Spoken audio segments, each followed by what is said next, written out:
Hello friends, welcome to மக்கள் சேவை channel. இன்றைக்கி நம்ம ஒரு முக்கியமான இன்ஃபர்மேஷன் பற்றி தான் பார்க்க போகிறோம். அதாவது டிஎன்பிஎஸ்சி குரூப் 4 எக்ஸாமுக்கு ஆன்லைன் மூலமாக அப்ளை பண்ணவங்களுக்கு மீண்டும் ஒரு வாய்ப்பு வழங்கியிருக்காங்க. அதாவது உங்கள் அப்ளிகேஷனில் ஏதாச்சும் நீங்கள் மிஸ்டேக் பண்ணிட்டீங்க அப்படின்னா தாராளமாக எடிட் பண்ணிக்கலாம். எடிட் பண்ணுறதுக்கான ஆப்ஷன் ஓப்பன் பண்ணிட்டாங்க. இப்போது இதை பற்றின மொத்த இன்ஃபர்மேஷன் தான் இந்த வீடியோ பார்க்க போகிறோம். இந்த வீடியோ ஸ்கிப் பண்ணாமல் ஃபுல்லாக பாருங்கள். அது மட்டும் அல்ல, இந்த வீடியோ நிறைய பேருக்கு ஷேர் பண்ணுங்க. ஃபஸ்ட்டு இந்த வெப்சைட் பண்ணிக்கோங்க. இந்த வெப்சைட்கான லிங்க்கை நான் டிஸ்கிரிப்ஷன் கொடுத்துட்றேன். tnpsc.government.in இதான் பார்த்தா அஃபிஷியல் வெப்சைட். ஓகே, டிஎன்பிஎஸ்சிலேருந்து குரூப் 4 எக்ஸாமுக்கான வேலையை அறிவிச்சிருந்தாங்க. நிறைய பேர் ஆன்லைன் மூலமாக அப்ளை பண்ணியிருப்பீங்க. அப்ளை பண்ணுறதுக்கான தேதியை பார்த்தா கம்ப்ளீட் ஆகிடுச்சு. இப்போது நீங்கள் ஆன்லைன் மூலமாக ஏதாச்சும் மிஸ்டேக் பண்ணியிருக்கீங்க அப்படின்னா அந்த அப்ளிகேஷன் நீங்கள் எடிட் பண்ணலாம். அதுக்கான ஆப்ஷன் ஓப்பன் பண்ணிட்டாங்க. எப்போ எடிட் பண்ணலாம் அப்படின்னா 29/5/2025 31/5/2025 11:59 PM வரைக்கும் நீங்கள் உங்களுக்கான அப்ளிகேஷனில் கரெக்ஷன் பண்ணலாம்.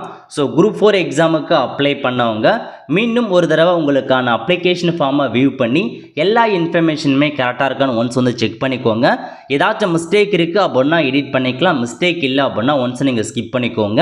ஸோ இப்போ நம்ம எப்படி எடிட் பண்ணுறது, எப்படி அப்ளிகேஷன் ஃபார்மை பார்க்குறது, அதை பற்றி பார்க்கலாம். ஓகே, ஸோ இந்த வெப்சைட்டில் அப்படி கீழே வந்தீங்க அப்படின்னா அப்ளை ஆன்லைன் இருக்குது பாருங்கள்.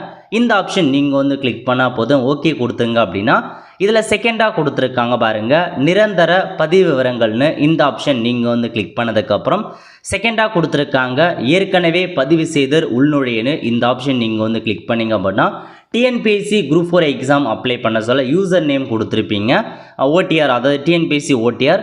அதுக்கப்புறம் பாஸ்வேர்டு, என்ன பாஸ்வேர்டு கொடுத்தீங்கன்னா அந்த பாஸ்வேர்டு என்ட்ரு பண்ணிவிட்டு கீழே ஒரு மேத்தமெட்டிக்கல் கேப்சா கொடுத்துருக்காங்க. இதை சால்வ் பண்ணி என்ட்ரு பண்ணிவிட்டு சமர்ப்பி அப்படின்ற ஆப்ஷன் நீங்கள் கிளிக் பண்ணிக்கோங்க. இந்த மாதிரி தான் ஒரு டேஷ்போர்டு உங்களுக்கு ஓப்பன் ஆகும். இதில் பார்த்தா கரண்ட் அப்ளிகேஷன் இருக்குது பாருங்கள். இந்த ஆப்ஷன் நீங்கள் கிளிக் பண்ணிங்க அப்படின்னா ஸோ இதில் நீங்கள் அப்ளை பண்ண எல்லா எக்ஸாமும் ஓப்பன் ஆகும். அதில் போயிட்டு கம்பெனிடு சிவில் சர்வீஸ் எக்ஸாமினேஷன் குரூப் 4 7/2025 இருக்கணும். இதுக்கு நீங்கள் அப்ளை பண்ணிக்கலாம். செக் பண்ணி பார்த்துக்கோங்க. அப்ளை பண்ணிட்டீங்க அப்படின்னா இந்த இடத்துல கன்ஃபார்ம்டு அப்படின்ற ஆப்ஷன் உங்களுக்கு ஷோ ஆகும். ஒருவேளை நீங்கள் பே பண்ணி அப்ளை பண்ணீங்க அப்படின்னா பெய்டுன்னு காமிக்கும். ஒருவேளை நீங்கள் ஃபீஸ் கன்செக்ஷன் 3 தடவை ஃப்ரீயாக எக்ஸாம் அப்ளை பண்ணலாம். அந்த மாதிரி ஃபீஸ் கன்செக்ஷன் கொடுத்தவங்க இந்த இடத்துல நில் அப்படின்னு காமிக்கும். ஸோ ஒன்றும் பிரச்சனை இல்லை. பெய்ட் பண்ணாலும் சரி, ஃபீஸ் கன்செக்ஷன் கொடுத்தாலும் சரி, இந்த இடத்துல உங்களுக்கு கன்ஃபார்ம் இருக்குது அப்படின்னா உங்களுக்கான அப்ளிகேஷன் நீங்கள் சக்ஸஸ்ஃபுல்லாக அப்ளை பண்ணிட்டீங்கன்னு அர்த்தம். இதாங்க உங்களுக்கான இன்ஃபர்மேஷன். கன்ஃபார்ம்டு இருந்தாவே போதுமானது. குரூப் 4 எக்ஸாமுக்கு அப்ளை பண்ணிட்டு அர்த்தம். ஓகே, அதுக்கடுத்து நீங்கள் என்ன பண்ணலாம் அப்படின்னா வியூன்னு இருக்குது பாருங்கள். இந்த ஆப்ஷன் நீங்கள் கிளிக் பண்ணிங்க அப்படின்னா ஸோ இதில் நீங்கள் கொடுத்த எல்லா இன்ஃபர்மேஷனுமே ஒன்ஸ் கரெக்டாக இருக்கா இல்லைன்றதை நீங்கள் செக் பண்ணி பார்த்துக்கோங்க. அதாவது உங்கள் பெயர் கரெக்டாக இருக்கா, டேட் ஆஃப் பர்த் கரெக்டாக இருக்கா, ஃபாதர் நேம் மதர் நேம்லாம் கரெக்டாக இருக்கான்னு செக் பண்ணிக்கோங்க. இதெல்லாமே நீங்கள் எடிட் பண்ணுறதா இருந்துச்சு அப்படின்னா ஓடிஆரில் போய்ட்டு முதல்ல எடிட் பண்ணிட்டு அதுக்கப்புறம் அப்ளிகேஷனில் அப்டேட் ஆகும். அதுக்கப்புறம் ஜாதி சர்டிஃபிகேட், உங்களுடைய ஜாதி சர்டிஃபிகேட்லாம் கரெக்டாக இருக்கான்னு செக் பண்ணி பார்த்துக்கோங்க. ஜாதி என்ன, ஜாதி சர்டிஃபிகேட்டுக்கான நம்பரு எல்லாமே கரெக்டாக இருக்கான்னு செக் பண்ணி பார்த்துக்கோங்க. ஒருவேளை உங்களுக்கான ஜாதி சர்டிஃபிகேட்லாம் பார்த்தா கரெக்டாக இருக்குது, அதை பார்த்தோன்னா நீங்கள் புதுசு வச்சுருந்தாலும் சரி, பழசு வச்சுருந்தாலும் சரி, எந்த ஜாதி சர்டிஃபிகேட் இருந்தாலும் போதுமானது. ஓல்டு சர்டிஃபிகேட் இருந்தாலும் ஓகே அப்படின்ற மாதிரி தான் சொல்லியிருக்காங்க. இதுவே நீங்கள் பெண்களாக இருக்கீங்க அப்படின்னா உங்களுக்கு மற்றும் ரெஸ்ட்ரிக்ஷன் வச்சுருக்காங்க. அதாவது உங்கள் ஜாதி சர்டிஃபிகேட்டில் ஃபாதர் நேம், உங்கள் அப்பா நேம் தான் வரணும், ஹஸ்பண்ட் நேம் வரக்கூடாது. அதை நோட் பண்ணிக்கோங்க. ஒருவேளை ஹஸ்பண்ட் நேம் இருக்குது அப்படின்னா கண்டிப்பாக உங்களுக்கு வெரிஃபிகேஷன்ஸ் அப்போ ரிஜெக்ட் பண்ணுறதுக்கான வாய்ப்புகள் இருக்குது. ஸோ மேபி அப்போ கூட நீங்கள் சப்மிட் பண்ணலாம். இப்போ ஒன்றும் பிரச்சனை கிடையாது. பட் இதில் என்ன சொல்லியிருக்காங்கன்னா ஸோ பெண்கள் நீங்கள் திருமணம் ஆகிட்டீங்க அப்படின்னா உங்களுடைய அப்பா பேர் தான் கண்டிப்பாக உங்களுடைய ஜாதி சர்டிஃபிகேட்டில் இருக்கணும். ஹஸ்பண்ட் நேம் உங்கள் ஜாதி சர்டிஃபிகேட்டில் வரக்கூடாது அப்படின்றத சொல்லிட்டாங்க. நெக்ஸ்ட் அட்ரஸ் கரெக்டாகான்னு செக் பண்ணி பார்த்துக்கோங்க. அதுக்கப்புறம் ஸ்பெஷல் கேட்டகரியில் வரவங்க அதுக்கான இன்ஃபர்மேஷன் கரெக்டாக செக் பண்ணிக்கோங்க. நெக்ஸ்ட்டு உங்களுக்கு எந்த பதவிக்கு அப்ளை பண்ண போகிறீங்க, அதாவது நீங்கள் ஆல் போஸ்ட்டு கொடுத்தா அப்ளை பண்ணுறீங்க அப்படின்னா ஃபாரஸ்ட்டுக்கு அது கேட்ட ஹைட்டு செஸ்ட்டு மெஷர்மெண்ட் இருந்துச்சு அப்படின்னா நீங்கள் ஆல் போஸ்ட்டு கொடுத்து அப்ளை பண்ணலாம். அந்த ஹைட்டு அதெல்லாம் இல்லை அப்படின்றவங்க நீங்கள் ஆல் போஸ்ட்டு கொடுக்க முடியாது. அந்த ஃபாரஸ்ட்டு அதெல்லாம் தவிர்த்து மீதி இருக்க பதவிக்கு மட்டும் அப்ளை பண்ணலாம். இதெல்லாம் கரெக்டாக இருக்கான்றதை நீங்கள் செக் பண்ணி பார்த்துக்கோங்க.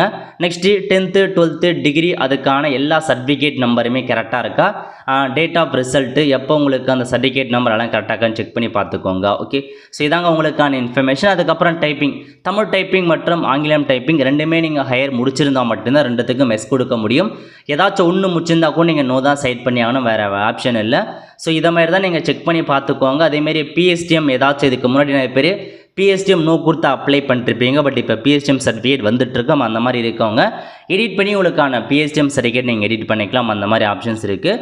அதேமாதிரி எக்ஸாம் சென்டர்லாம் கரெக்டாக இருக்கா அப்படின்னு செக் பண்ணி பார்த்துக்கோங்க. அதிகபட்சமாக உங்கள் ஓன் டிஸ்ட்ரிக்ட்டை கொடுத்துட்டு ஓன் தாலுக்கில் எக்ஸாம் சென்டர் வந்து சூஸ் பண்ண பாருங்கள். ஸோ இதாங்க உங்களுக்கான இன்ஃபர்மேஷன். ஸோ பிரிண்ட் அப்படின்ற ஆப்ஷனை பயன்படுத்தி இந்த அப்ளிகேஷன் ஃபார்மை ஒன்ஸ் நீங்கள் சேவ் பண்ணி வச்சுக்கோங்க. பிரிண்ட் எடுக்கலனாலும் சேவ் பண்ணி வச்சுக்கோங்க. ஃபியூச்சர் ரெஃபரன்ஸுக்கு உங்களுக்கு வந்து யூஸ் ஆகும். ஓகே, ஸோ இப்போ இந்த மாதிரி நீங்கள் அப்ளிகேஷன் ஃபார்ம் வந்து செக் பண்ணி பார்த்துட்டீங்க.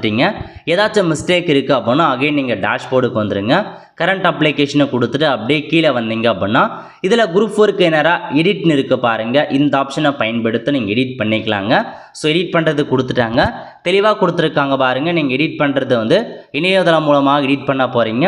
உங்கள் பெயராக இருக்கட்டும், பிறந்த தேதியாக இருக்கட்டும், ஜெண்டராக இருக்கட்டும், வகுப்பாக இருக்கட்டும், 10th இன்ஃபர்மேஷன், நிரந்தர முகவரி, மொபைல் நம்பர் இதெல்லாம் நீங்கள் மாற்றுறதுக்கு ஒன் டைம் ரெஜிஸ்ட்ரேஷனை போய்ட்டு தான் சேஞ்ச் பண்ணணும் அப்படின்றதையும் சொல்லிட்டாங்க. ஸோ இப்போ இந்த 3 டேர்ம்ஸ் அண்ட் கண்டிஷன் நீங்கள் தெளிவாக வந்து பார்த்தா செக் பாக்ஸ் டிக் பண்ணிக்கோங்க. ஒரு 4 கொடுத்துருக்காங்க, செக் பாக்ஸ் டிக் பண்ணிவிட்டு ஸோ நீங்கள் வந்து எதில் கரெக்ஷன் பண்ண போகிறீங்க? ஒரு முறை பதிவு ஓடிஆரில் கரெக்ஷன் பண்ண போகிறீங்களா? அதாவது name, date of birth, father name, mother name, mobile number, உங்களுடைய கம்யூனிட்டி சர்டிஃபிகேட் எல்லாம் நீங்கள் சேஞ்ச் பண்ணுறதா இருந்தால் ஓடிஆரில் தான் கரெக்ஷன் பண்ணுற மாதிரி இருக்கும். ஸோ டேரெக்டாக ஒரு முறை பதிவில் திருத்தம் செய்ய அப்படின்ற ஆப்ஷனை பயன்படுத்தி நீங்கள் அதில் போய்ட்டு கரெக்ஷன் பண்ணுங்கள். இல்லை ஓடிஆரில் கரெக்ஷன் இல்லை, அப்ளிகேஷன்லாம் கரெக்ஷன் இருக்குது அப்படின்றவங்க இணைய வழி விண்ணப்பத்தில் திருத்தம் செய்ய இந்த ஆப்ஷன் நீங்கள் வந்து கொடுத்து இந்த மாதிரி நீங்கள் வந்து பார்த்தா எடிட் பண்ணிக்கலாம். ஸோ முக்கியமான இன்ஃபர்மேஷன் ஃபோட்டோக்கு கீழே உங்கள் பெயர் இருக்கணும். ஃபோட்டோ எடுத்ததுக்கான தேதி கம்பல்சரி இருக்கணுங்க. ஏன்னா டிஎன்பிஎஸ்சி தரப்பில் சொல்லியிருக்காங்க. ஸோ ஃபோட்டோ கீழே உங்கள் பெயரும் ஃபோட்டோ எடுத்ததுக்கான தேதி இருக்கும். நிறைய பேர் அப்படியே வெறும் ஃபோட்டோ மட்டும் அப்லோட் பண்ணிடுறீங்க. அந்த மாதிரி இருக்கவங்க எடிட் பண்ணிக்கோங்க. ஸோ ஃபோட்டோ சிக்னேச்சர் கரெக்டாகான்னு செக் பண்ணி பார்த்துட்டு அதுக்கப்புறம் வெரிஃபிகேஷன் பர்பஸ்க்காக திரும்ப நீங்கள் என்ட்ரு பண்ணுற மாதிரி இருக்கும். அதாவது நீங்கள் எடிட் ஆப்ஷன் கொடுத்துட்டீங்க அப்படின்னா ஃபுல் அண்ட் ஃபுல் கம்ப்ளீட்டாக எடிட் பண்ணணும். அப்படி எடிட் பண்ணால் மட்டுட்டீங்க அப்படின்னா உங்களுக்கு எந்த மாதிரி ஷோ ஆகும் அப்படின்னா இதிலே கொடுத்துருப்பாங்க பாருங்கள். அதாவது உங்களுக்கு இந்த மாதிரி தான். ஸோ இதுக்கு பாருங்கள், எடிட்டட் அண்ட் நாட் கம்ப்ளீட்டட் இந்த மாதிரி ஓப்பன் ஆகும். ஸோ இந்த மாதிரி இருக்கக்கூடாது, ஃபுல்லாக எடிட் பண்ணணும். ஸோ லாஸ்ட் வரைக்கும் நீங்கள் எந்த ஒரு பர்டிகுலர் ஆப்ஷனை மட்டும் நீங்கள் எடிட் பண்ணிட்டு அப்படியே வெளியே வந்துடக்கூடாது. ஸோ ஸ்டார்டிங்லேருந்து எண்டு வரைக்கும் நீங்கள் ஃபுல்லாக கடைசியாக உங்களுக்கு வந்து அப்ளிகேஷன் சப்மிட்டட் சக்ஸஸ்னு வரணும். அந்தளவுக்கு நீங்கள் வந்து எடிட் பண்ணால் மட்டும்தான் ஃபுல்லாக எடிட் ஆகும். அதை நல்லா நோட் பண்ணிக்கோங்க. ஓகே, ஸோ இப்போ எடிட் பண்ணுறதை நம்ம வந்து பார்க்கலாம். ஓகே, இப்போ நீங்கள் ஃபார் வெரிஃபிகேஷன் பர்பஸில் போயிட்டு உங்கள் ஓடிஆரில் உங்கள் பெயர் எப்படி கொடுத்துங்க, டேட் ஆஃப் பர்த் எப்படி கொடுத்துங்க, ஜெண்டர் எந்த மாதிரி இருக்குது, என்னமான கேஸ்ட் இருக்குது, அது எல்லாமே நீங்கள் கரெக்டாக கொடுத்துக்கோங்க. இது எல்லாமே வந்து டிஎன்பிஎஸ்சி ஓடிஆரில் எப்படி இருக்கோ எக்ஸாக்டாக அதேமாரி நீங்கள் வந்து கொடுத்துட்டு கீழே டேர்ம்ஸ் அண்ட் கண்டிஷன்ஸ் கொடுத்துருக்காங்க, டிக் பண்ணிட்டு 7 ப்ரொசீட் அப்படின்ற ஆப்ஷன் நீங்கள் வந்து கிளிக் பண்ணிக்கோங்க. நெக்ஸ்ட்டு அட்ரஸ் பேஜ் வந்து ஓப்பன் ஆகும். ஸோ இதில் அட்ரஸ் எல்லாமே கரெக்டாகான்னு செக் பண்ணி பார்த்துக்கோங்க. தப்பாக இருக்கும் எடிட் பண்ணிக்கலாம். ஸோ எல்லாமே கரெக்டாகான்னு செக் பண்ணி பார்த்துட்டு 7 கண்டினியூ கொடுத்ததுக்கப்புறம் special category, so different able person, X serviceman அந்த மாதிரி இருக்கவங்க அதுக்கான ஆப்ஷன் ஏதாச்சும் எடிட் பண்ணுறதா இருந்தால் எடிட் பண்ணிக்கோங்க. டேர்ம்ஸ் அண்ட் கண்டிஷனை கொடுத்து 7 கண்டினியூ வந்து கொடுத்துக்கலாம். ஸோ எல்லாத்தையுமே நீங்கள் கடைசி வரைக்கும் லாஸ்ட் வரைக்கும் போனால் மட்டும்தான் ஃபுல்லாக உங்களுக்கு எடிட் ஆகும். ஓகே, நெக்ஸ்ட்டு எம்ப்ளாய்மெண்ட் ஸ்டேட்டஸ் என்ன, அந்த மாதிரி உங்களுக்கு கிரிமினல் கேஸ் இருக்கா, அதை ஏதாச்சும் எடிட் பண்ணுறதா இருந்தால் எடிட் பண்ணிக்கோங்க. இல்லைன்றவங்க டேரெக்டாக நீங்கள் டேர்ம்ஸ் அண்ட் கண்டிஷன் டிக் பண்ணிட்டு 7 கண்டினியூ கொடுத்ததுக்கப்புறம் அடுத்த பேஜ் ஓப்பன் ஆகும். நெக்ஸ்ட் இதில் ஆல் போஸ்ட் எல்லா போஸ்ட்டுக்கும் அப்ளை பண்ண போகிறீங்களா, இல்லது இந்த forest card with driving licence, forest வாட்சை தவிர்த்து மீதி இருக்க பதிவு அப்ளை பண்ண போகலான்னு கேட்டிருக்காங்க. அதாவது நல்லா நோட் பண்ணிக்கோங்க. நீங்கள் ஆல் போஸ்ட் கொடுக்குறீங்க அப்படின்னா ஃபாரஸ்ட் கார்டு இதுக்கு எல்லாத்துக்குமே ஹைட்டு கேட்குறாங்க. அந்த ஹைட்டு செஸ்ட்டு மெஷர்மெண்ட் இருக்கணும், அது முக்கியமானது. அதேமாரி வந்து பார்த்தா இந்த ஃபாரஸ்ட்டுக்கு நீ ஆல் போஸ்ட் கொடுக்குறீங்க அப்படின்னா 21 வயசு வந்து கம்ப்ளீட்டாக இருக்கணும், அதுவும் வந்து முக்கியமானது. அதெல்லாம் நோட் பண்ணிவிட்டு நீங்கள் செக் பண்ணிக்கோங்க. ஏதாச்சும் எடிட் பண்ணுறதா இருந்தால் எடிட் பண்ணிக்கலாம். ஓகே, அதே மாதிரி தான் குவாலிஃபிகேஷன்ஸ் ஏதாச்சும் நீங்கள் எடிட் பண்ணுறதா இருந்தால் எடிட் பண்ணிக்கோங்க. அதுக்கான ஆப்ஷன்ஸ்லாம் கொடுத்துருக்காங்க. ஸோ எல்லாமே நீங்கள் செக் பண்ணி பார்த்துட்டு டேர்ம்ஸ் அண்ட் கண்டிஷனை கொடுத்துட்டு 7 கண்டினியூ கொடுத்ததுக்கப்புறம் உங்களுக்கு இந்த மாதிரி தான். ஸோ எல்லாமே கரெக்டாக செக் பண்ண சொல்லியிருக்காங்க. ஆம் கொடுத்ததுக்கப்புறம் அடுத்த பேஜ் ஓப்பன் ஆகும். இதில் வந்து பார்த்தா பிஎஸ்டிஎம் பற்றி கேட்டிருக்காங்க. ஸோ பிஎஸ்டிஎம் ஃபில் பண்ணுறவங்க ஸோ ஃபில் பண்ணிக்கோங்க. 10th 12th டிகிரி வரைக்கும் பிஎஸ்டிஎம் வச்சுருக்கவங்க ஃபில் பண்ணலாம். 10th வரைக்கும் வச்சுருக்கவங்க 10th வரைக்கும் ஃபில் பண்ணுங்கள். 12th வரைக்கும் வச்சுருக்கவங்க 12th வரைக்கும் ஃபில் பண்ணுங்கள். ஸோ பிஎஸ்டிஎம் சர்டிஃபிகேட் எது வரை இருக்கோ அது வரைக்கும் ஃபில் பண்ணுங்கள். பட் மினிமம் வந்து 10th வரைக்கும் கம்பல்சரி நீங்கள் வந்து ஃபில் பண்ணி ஆகணும். ஓகே, எடிட் பண்ணுறதா இருந்தால் எடிட் பண்ணி எல்லாமே நீங்கள் ஃபில் பண்ணிக்கோங்க. நெக்ஸ்ட் 7 ப்ரொசீட் கொடுத்ததுக்கப்புறம் அடுத்த கட்டமாக ஸ்போர்ட்ஸ் பர்சனான்னு கேட்டிருக்காங்க. அது அவங்களுக்கு மட்டும் நீங்கள் அதை ஆப்ஷன் எடிட் பண்ணுறதா எடிட் பண்ணிக்கோங்க. எடிட் பண்ணிட்டு 7 கண்டினியூ கொடுத்ததுக்கப்புறம் எக்ஸாம் சென்டர் முக்கியமான இன்ஃபர்மேஷன். ஸோ அதிகபட்சமாக எக்ஸாம் சென்டர் உங்கள் ஓன் டிஸ்ட்ரிக்ட் கொடுத்துட்டு ஓன் தாலுக்கு சைட் பண்ணுங்கள். ரெண்டாவது வந்து வேறு டிஸ்ட்ரிக் தான் சைட் பண்ணுற மாதிரி இருக்கும். நியரஸ்ட்டாக டிஸ்ட்ரிக்டை சைட் பண்ணிட்டு அதில் உள்ள தாலுக்கு வந்து கொடுத்துக்கோங்க. ஓகே. ஸோ அடுத்த கட்டமாக அப்படியே கீழே வந்தீங்க அப்படின்னா உங்களுக்கு மற்ற இன்ஃபர்மேஷன்ஸ் பற்றி கொடுத்துருக்காங்க பாருங்கள். சில டேர்ம்ஸ் அண்ட் கண்டிஷன்ஸை கொடுத்துட்டு சேவ் அண்ட் கண்டினியூ அப்படின்ற ஆப்ஷன் நீங்கள் வந்து கிளிக் பண்ணால் போதும். ஸோ டாக்குமெண்ட்டை பொறுத்த வரைக்கும் அப்லோட் பண்ண தேவையில்ல. டிஃப்ரெண்ட் ஏபிள் பர்சன் இருக்காங்க பாருங்கள், அவங்க மட்டும்தான் டாக்குமெண்ட்டை அப்லோட் பண்ணுற மாதிரி இருக்கும். மீதி யாருமே உங்களுக்கான டாக்குமெண்ட்டை அப்லோட் பண்ண தேவையில்ல அப்படின்றத சொல்லிட்டாங்க. அதையும் நோட் பண்ணிக்கோங்க. கொடுத்துட்டு சேவ் அண்ட் கண்டினியூ கொடுத்ததுக்கப்புறம் அடுத்த கட்டமாக இந்த மாதிரி டாக்குமெண்ட் அப்லோட் இந்த மாதிரி வந்துருச்சு. அதுக்கப்புறம் ப்ரிவ்யூ பேஜ். ஸோ இதில் போய்ட்டு நீங்கள் கொடுத்த எல்லா இன்ஃபர்மேஷன்ஸுமே மீண்டும் ஒன்ஸ் வந்து செக் பண்ணி பார்த்துக்கோங்க. நீங்கள் கரெக்ஷன்ஸ் பண்ணது எல்லாமே கரெக்டாக இருக்கா இல்லையா அப்படின்னு நீங்கள் வந்து செக் பண்ணி பார்த்துட்டு இந்த இடத்துல உங்களுக்கு வந்து பார்த்தா அந்த மாதிரி ஒரு சில டேர்ம்ஸ் அண்ட் கண்டிஷன்ஸ் எல்லாமே வந்து கொடுத்துருக்காங்க. அதையும் நீங்கள் வந்து மொத்தமாக ஒரு 13-14 டேர்ம்ஸ் அண்ட் கண்டிஷன்ஸ் கொடுத்துருப்பாங்க. எல்லா டிக்ளரேஷனுமே நீங்கள் வந்து பார்த்தீங்கன்னா கரெக்டாக வந்து டிக் பண்ணுற மாதிரி இருக்கும். ஏன்னா ஒவ்வொரு டேர்ம்ஸ் அண்ட் கண்டிஷனாக படித்து பார்த்துக்கோங்க. இந்த மாதிரி கடைசி வரைக்கும் நீங்கள் தேவையான இன்ஃபர்மேஷன்ஸை மட்டும் எடிட் பண்ணிட்டு விட்டுறக்கூடாது. கடைசி வரைக்கும் இந்த மாதிரி வந்துட்டு ஃபுல் கம்ப்ளீட் பண்ணால் மட்டும்தான் உங்களுக்கான அப்ளிகேஷன் ஃபார்ம் வந்து கம்ப்ளீட் ஆகும். I agree to final submit கொடுத்தீங்க அப்படின்னா அடுத்த கட்டமாக இந்த மாதிரி மீண்டும் ஒரு ப்ரிவ்யூ பேஜ் வந்து ஓப்பன் ஆகும். ஸோ இதில் போயிட்டு திரும்ப இந்த டேர்ம்ஸ் அண்ட் கண்டிஷனை கொடுத்துட்டு ஐ அக்ரி அந்த கன்ஃபார்ம் கொடுத்துட்டு ஃபைனல் சப்மிட் மை அப்ளிகேஷன்ஸ் கொடுத்ததுக்கப்புறம் உங்களுக்கு இந்த மாதிரி ஒரு பேஜ் ஓப்பன் ஆகுது. ஸோ எடிட் பண்ணுறதை வந்து பார்த்தா எனக்கு திரும்ப வந்து பார்த்தா பேமெண்ட் பண்ண சொல்கிறாங்க. எனக்கு பேமெண்ட் கேட்குதுங்க. ஸோ உங்களுக்கு பேமெண்ட் கேட்டுச்சு அப்படின்னா நீங்கள் பே பண்ணுற மாதிரி இருக்கும். நீட் டு பே அப்படின்ற ஆப்ஷன்ஸ் கொடுத்துட்டாங்க. ஸோ மீண்டும் எனக்கு ₹100 காமிக்குது. இதுக்கு முன்னாடி எடிட் பண்ண சொல்ல காமிக்கல, பட் இப்போ வந்து கேட்குது. ஸோ அந்த மாதிரி நீங்கள் கொடுத்து உங்களுக்கு எடிட் பண்ணி பேமெண்ட் காமிக்குது அப்படின்னா பே பண்ணுங்கள். பேமெண்ட் காமிக்கல அப்படின்றவங்க ஒன்றும் பிரச்சனை, டேரெக்டாக நீங்கள் அப்ளை பண்ணலாம். ஓகே.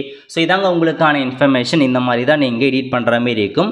ஒன்ஸ் எல்லா இன்ஃபர்மேஷனுமே தெளிவாக செக் பண்ணி பார்த்துட்டு இருக்கிற இன்ஃபர்மேஷன் எல்லாம் எடிட் பண்ணிக்கோங்க. ஸோ அந்தளவுக்கு எடிட் பண்ணுறது எதுவுமே இல்லைன்றவங்க ஜஸ்ட் வியூ மட்டும் கொடுங்க, எடிட் கொடுக்காதீங்க. அப்படியே ஃபஸ்ட்டு வியூ பண்ணி பார்த்துட்டு ஏதாச்சும் மிஸ்டேக் இருந்தால் மட்டும் நீங்கள் போய்ட்டு எடிட் கொடுத்து எடிட் பண்ணிக்கலாம். ஓகே. அவ்வளோ ஃப்ரெண்ட்ஸ். ஸோ இதான் உங்களுக்கான இன்ஃபர்மேஷன். ஸோ மீண்டும் ஒரு வாய்ப்பு வழங்கியிருக்காங்க. எடிட் பண்ணுறவங்க எடிட் பண்ணிக்கோங்க.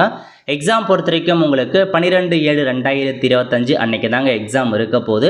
இன்னும் வந்து பார்த்தா ஒரு 40 days தான் டைம் இருக்குது. ஸோ சீக்கிரமாக ப்ரிப்பேர் ஆகி நீங்கள் வந்து எக்ஸாமுக்கு வந்து ப்ரிப்பேர் ஆக பாருங்கள்.